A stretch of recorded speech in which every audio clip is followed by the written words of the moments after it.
इस्लाम की शुरुआत 7वीं सदी के मक्का में हुई, जहां मोहम्मद को अल्लाह की तरफ से इल्हाम हुए, जो कुरान बन गए और एक नए मजहब की बुनियाद रखी। इस्लाम का मूल एक ईश्वर अल्लाह में विश्वास और मोहम्मद की पैगंबरी में था।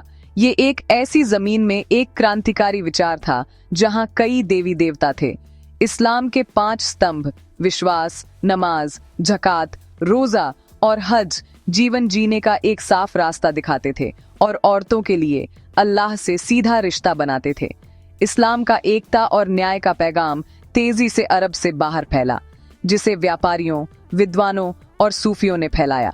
एक वैश्विक समुदाय या उम्माह का विचार कई लोगों को पसंद आया, जिसमें बराबरी और हमदर्दी का वादा था। इस वैश्विक दृष्टि ने भारत में इस्लाम के सफर की नींव रखी।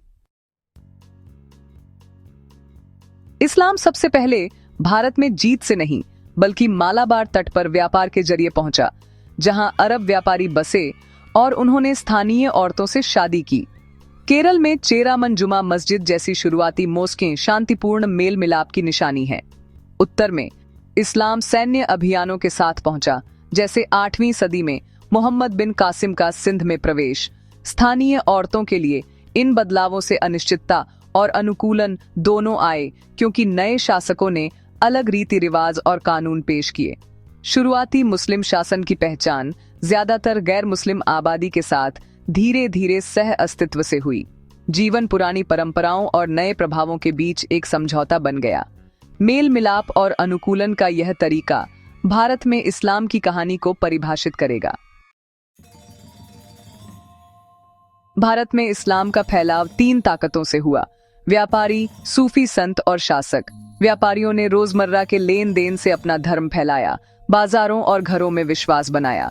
मोइनुद्दीन चिश्ती और निजामुद्दीन औलिया जैसे सूफियों ने प्यार और एकता का उपदेश दिया, अपने दरवाजे सबके लिए खोल दिए, जिसमें सुकून और आध्यात्मिक संबंध चाहने वाली औरतें भी शामिल थीं।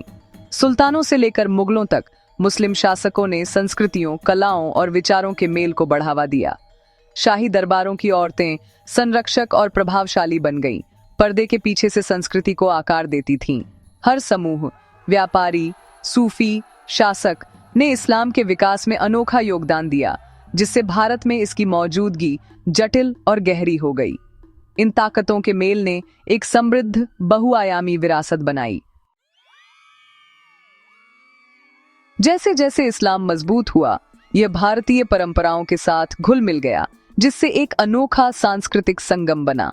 यह मेल कला, वास्तुकला और रोजमर्रा की जिंदगी में देखा जाता है। ताजमहल और कुतुब मीनार इस मेल के प्रमाण हैं। नूरजहां और जहां आरा बेगम जैसी औरतें मुख्य संरक्षक थीं, जिन्होंने सुंदरता और नवीनता की विरासत छोड़ी। भाषाएं आपस में मिलीं, जिससे उर्दू का जन्म हुआ, जो प्यार और भक्ति व्यक्त करने का एक काव्यात्मक माध्यम है। धार्मिक प्रथाएं आपस में गूंथ गईं।